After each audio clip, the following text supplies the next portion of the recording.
அடுத்தது புருஷோத்தம யோகம். இந்த புருஷோத்தம யோகம்ன்றது 15வது யோகம் பகவத்கீதையில். இதில் முக்கியமான விஷயங்களை பெருமாள் என்ன தெரிஞ்சுக்கணும் அப்படின்னு சொல்லி கொடுக்குறாருன்னு கேட்டால், சென்று போன அத்தியாயத்தில், அதாவது 14வது அத்தியாயத்தில் 3 விதமான குணங்கள், சத்துவம், ரஜசு, தமசு, இந்த 3 குணங்களுக்கு இருக்கிற பாகுபாடு, அதில் இருக்கிற வேற்றுமைகள், அதில் இருக்க ஏற்றத்தாழ்வுகள், இதனால் இந்த ஏற்றத்தாழ்வுகளால் கட்டுப்பட்டு இருக்கிற மனிதன், சத்துவகுணம் இருந்தால் அது மேலும் மேலும் வளர்த்துக்கிண்டா அதை நம்மளை மேலே தூக்கி அழிச்சன் போகும். ரஜோ ராகாத்மகம் வித்தி அப்படின்னு சொன்னால் ஆசையே துன்பத்திற்கு காரணம் அப்படின்னு சொன்னேன். ஆசையில் நம்மளை அழுத்தி விடுறது ரஜோகுணம். எதையும் தாமசித்து செய்வது, அதில் செய்வதற்கு என்ன செய்யலை, ஒரு விருப்பம் இல்லை, ஈடுபாடு இல்லை, ஒரு சோம்பேறித்தனமாக இருக்குது. அதுபோல் இருந்தால் அந்த குணங்கள் அத்தனையும் தாமச குணங்களில் சேர்த்துக்கே. இவை அனைத்தும் இவற்றினால் கட்டப்பட்ட மனித வர்க்கத்தின் பாகுபாடு. இதனால் அவர்களின் பிறப்பிலும் இறப்பிலும் செல்லும் மார்க்கங்கள். சத்துவகுணம் மேலோங்கி இருக்கும் பொழுது அவன் போகக்கூடிய வழி வேறு மாதிரி இருக்கும். தாமச குணம் மேலோங்கி இருக்கும் பொழுது உயிர் பிரிஞ்சுட்டா அவன் போக வேண்டிய வழி வேறு மாதிரி இருக்கும். ஆனால் ரஜோகுணம் மேலெழுந்து இருக்கும் பொழுது உயிர் நீங்கிவிட்டால், இந்த சரீரத்தை விட்டு அந்த ஆன்மா நீங்கி விட்டதென்றால் அது போகக்கூடிய வழியும் மார்க்கமும் வேறுபாடு உடையதாக இருக்கும். ஆனால் அங்கே தான் நம்ம 100 வார்த்தை சொல்லிட்டோம். அதுபோல் சத்துவகுணம் மேலோங்கி இருக்கிறது, ரஜோகுணம் மேலோங்கி இருக்கிறது, இல்லை தாமச குணம் மேல் நோக்கி இருக்கிறது அப்படின்னு சொன்னால் அப்போ போகக்கூடிய உயிர் வேறு மாதிரி இருக்கும். இந்த சரீரத்தை விட்டு ஆன்மா கிளம்புறது அப்படின்னு சொன்னால் அதுக்கு முன்னாடியே நம்ம சரணாகதி பண்ணியிருந்தமான அந்த சரணாகதி பண்ணின ஜீவன் நேராக என்ன பண்ணோம், சுவாமிகிட்ட போய், அதாவது வைகுண்டத்தை அடையும், அங்கே போய் சாமியாபத்தி கிடைக்கும்னு சொன்னோம். ஆனால் சுவாமி என்ன சொல்லி கொடுக்குறார் அந்த அத்தியாயத்தில், 3 குணங்களால் கட்டப்பட்ட ஒரு ஜீவன் எந்த மாதிரி நிலைமையை அடையும்னு. அது நம்மளுக்கு இன்றைக்கும் தெரியும் தான். ஆனால் அதை நம்ம அதுலேருந்து வெளியில் வரணுன்றத முயற்சிக்காக நம்ம எல்லா விஷயங்களையும் நாமளே தெரிஞ்சுட்டு தான் அதுக்கப்புறம் ஒரு முடிவு எடுக்கணும், முயற்சி பண்ணணும்னு நினைக்காம பெரியவா சில விஷயத்தெல்லாம் சொல்கிறா. இப்போ நம்ம இந்த இடத்துல சாதாரண சமுதாய ரீதியில் ஒரு வார்த்தை சொல்லணும் அப்படின்னு கேட்டால், சோஷியல் லேர்னிங் அப்படின்னு ஒன்று இருக்குது. சோஷியல் லேர்னிங்னா என்ன, வெளி இடத்துல போனால் ரொம்ப டீசெண்டாக இருக்கணும், டெக்கோரம் ஆஃப் பிஹேவியரை நம்ம கடைபிடிக்கணும், எஃபமிசம் ஆஃப் கான்வர்சேஷன், அதாவது பேசும்பொழுது மரியாதையான வார்த்தைகளை பயன்படுத்த வேண்டும், பெரியவாளை பார்த்தா வணக்கம் சொல்லணும், தெரியப்பட்டவங்களுக்கு என்ன பண்ணணும், மாலை வணக்கம் காலை வணக்கங்கள் சொல்லணும். அதுக்கப்புறம் இல்லாட்டா சில பேர் இப்போ புதுசாக ஒரு பழக்கம் வச்சுருக்கோன்னா எப்பொழுதும் ராமராம சொல்கிறது, எல்லா ஃபோன் பேசுகிறதா இருந்தாலும் இல்லை வேறு இன்னும் பிற காரியங்கள் ஆரம்பிக்கிறதா இருந்தாலும் முதல்ல ராமராமான்னு சொல்கிறது, ஜெய் சீதாராம் அப்படி சொல்கிறதுன்னு ஒரு பழக்கம் வச்சுருக்கோம். இதெல்லாம் என்னது, டெக்கோரம் ஆஃப் பிஹேவியரில் நம்மளோட கான்வர்சேஷனில் சில முக்கியமான பயன்பாடுகளை நம்ம உட்புகுத்திக்கிறோம். அதுபோல் இதெல்லாம் நம்ம சாதாரணமாக இருந்தால் இது எப்படி நடந்துக்கிறது, this is comes under social learning. ஒருத்தர் சொல்கிறத பார்த்து நல்ல பழக்கமாக இருந்தால் அதை நாமளும் கடைபிடிக்கிறோம். அதுபோல் அந்த சின்ன லைட்டர் பெர்ஸ்பெக்டிவில் நம்ம பெரியவாள்லாம் சொல்கிறா, இப்போ இது மாதிரி கர்மானுகுணங்களை அனுசரித்து போகிறத காட்டிலும் முதல்ல என்ன பண்ணுற, பெரியவாள்லாம் சொல்கிற சமார்ஷனம் பண்ணிக்கோ, பரசமர்ப்பணம் பண்ணிவிடு, இந்த தேகத்தில் இருக்கிற இந்த பயணம் இருக்கே, the journey of the life அப்படின்னு இருக்கே, இந்த பயணத்தை நடத்திக்கிறதுக்கு இதுக்குண்டான கடமைகள், இதுக்குண்டான பலு, அது எந்த வழியை கண்டுபிடிச்சிக்கிறது அதெல்லாம் தெரிஞ்சுக்கணும்னு சொன்னால் இந்த பாரத்தை பகவானுடைய திருவடி வாரத்திலேயே சமர்ப்பிச்சுடும். அவனே இது எங்கே அழிச்சன் போகணுமோ அழிச்சன் போவன், எந்த இடத்துல கொண்டு போய் நிறுத்தணுமோ அங்கே நிறுத்துவன், எங்கே டர்னிங் லெஃப்டா ரைட்டான்றதையும் அதே அவனே கம்ப்ளீட்டாக கைட் பண்ணிவிடுவன். நம்மளுக்கு எந்த பாரமும் இல்லை. இந்த பயணத்தை நடத்தி கொடுக்க வேண்டியது உன்னுடைய கடமை, உன்னுடைய பாதார விந்தத்தில் சமர்ப்பிக்கிறேன் அப்படின்னு சொல்லி நம்ம பெரியவாள்லாம் சொல்லி கொடுத்துருக்கா. அதை நீயும் அனுசரிச்சுடுன்னு சொன்னால் சுவாமியை நம்மளை அதை அனுசரித்து, ஐயோ பசங்க சொல்லிடுத்துப்பா அப்படின்னு நம்ம என்ன பண்ணுவார், அந்த வழியை நம்மளுக்கு காட்டி கொடுப்பார். இது நம்ம தனியாக தெரிஞ்சுக்கல, இதுக்கும் இது தெரிஞ்சுக்கிறதுக்கும் பகவத் அனுகிரகம் நிச்சயமாக வேணும். அந்த ஆச்சாரியரை கேட்டால் தான் அவர் நம்மளுக்கு எந்த பணி தருவார்.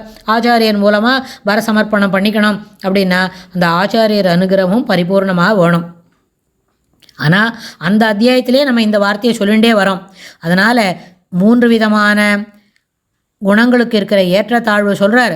இறப்பிலும் பிறப்பிலும் அவை செல்லும் மார்க்கங்களும் முக்குணங்களை கடந்து நிற்கும் குணாதீதனுடைய லட்சணங்களும் வர்ணிக்கப்பட்டன.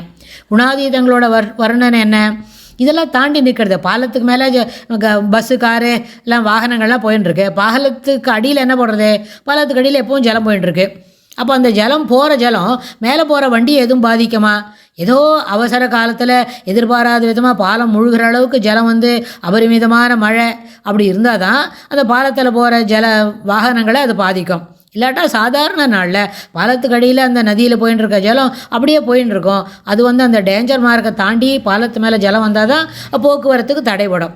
அது எப்படி சாதாரணமாக பாலத்துக்கு அடியில் போகிற ஜலம் மேலே போகிற வாகனத்தை பாதிக்காதோ, அதுபோல் நம்ம தாண்டி போகிற இந்த ஜீவன விஷயம் இருக்கே, இந்த ஜேர்னி ஆஃப் த லைஃப்பில் நம்ம தாண்டி வர எந்த குணங்களும் சாதாரணமாக அந்த ஜீவனை ஒரு பாதனையும் செய்யாது. அதுக்கு என்ன கர்மானுசாரேன புத்தி, கர்மானுகுணமான நடை உடை பாவனைகள், கர்மானுகுணமான வசதி வாய்ப்புகள் இருக்கும் பொழுது அது பாட்டுக்கு அது போயின்னு இருக்கும். ஆனால் அதுலேருந்து மீண்டு வெளியில் வரத்துக்கு சுவாமிகிட்ட இடைவிடாத பிரார்த்தனை தேவை அப்படின்னு சொல்கிறார். அப்புறம் குணாதீத நிலை என்பது அது எய்துவதற்கு, அதுபோல் பாலத்துக்கு அடியில் ஜலம் போனால் மேலே போகிற வண்டி வாகனங்கள் அது எப்படி பாதிக்காது, அதுபோல் அதுலேருந்து விடுபட்டு நிற்கணும்னு சொன்னால் அதற்கு புருஷோத்தமனாகிய ஸ்ரீமன் நாராயணனுடைய அனுகிரகம் பரிபூர்ணமாக தேவை. அவருடைய மனம் இல்லாமல், அவருடைய அனுகிரகம் இல்லாமல் அதிலேருந்து மீண்டு வருவது என்பது இயலாது, அதற்கு சாத்தியமே இல்லை அப்படின்னு பெருமாள் அதிலே சொல்கிறார். அதற்கு என்ன காரணம்?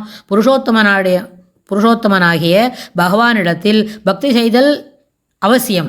ஆனால் இருக்கிறதுலே பக்தி செய்கிறது, சரணாகதி பண்ணுறது ரொம்ப சுலபமான விஷயம். ஆனால் அதற்கு மனம் வேணும், அனுகிரகம் வேணும். அதற்கு அந்த ஒரு நிலை எய்துவதற்கு இந்த ஜீவன் அதுக்கு எதான ஒரு வேலையை பண்ணியிருக்கணும். அதனால் புருஷோத்தமனாகிய பகவானிடத்தில் பக்தி செய்தல் மிகவும் சுலபமான மார்க்கம் என்பதும் கூறப்பட்டது. புருஷோத்தமனாகிய பகவானுடைய ஸ்வரூபம் அவனை எங்கனம் சிந்தித்து வழிபட வேண்டும். பகவானுடைய ஸ்வரூபம் எப்படி இருக்கும், அது எப்படி சிந்திக்கணும், அது எப்படி மனசில் வாங்கிக்கணும் அப்படின்றதும் வேதாந்தத்தில் கூறியபடி, வேதாந்தத்தில் புருஷோத்தமனுடைய உருவத்தை எப்படி பார்க்கணும், அதை எப்படி மனசில் இருத்திக்கணும் அப்படின்னத எப்படி சொல்கிறதோ அதுபோல் இந்த அத்தியாயத்தில், அதாவது புருஷோத்தம யோகத்தில், அது புருஷோத்தமனாகிய பகவானுடைய ஸ்வரூபம் அவனை எங்கனம் சிந்தித்து வழிபட வேண்டும் என்பதும் வேதாந்தத்தில் கூறியபடி இந்த அத்தியாயத்தில் சுருக்கி கூறப்படுகிறது. அதனால் இந்த அத்தியாயம் புருஷோத்தம யோகம் எனப்படும். அஸ்வத்த விருட்சம். அஸ்வத்த விருட்சம் என்பது என்ன? ஒரு அரச மரம். மரம் தலைகீழாக வருகிறது, அதாவது மேலே வேரும் கீழே சின்ன சின்னதாக சிறிய சிறிய இலைகளை கொண்டும் உள்ளது.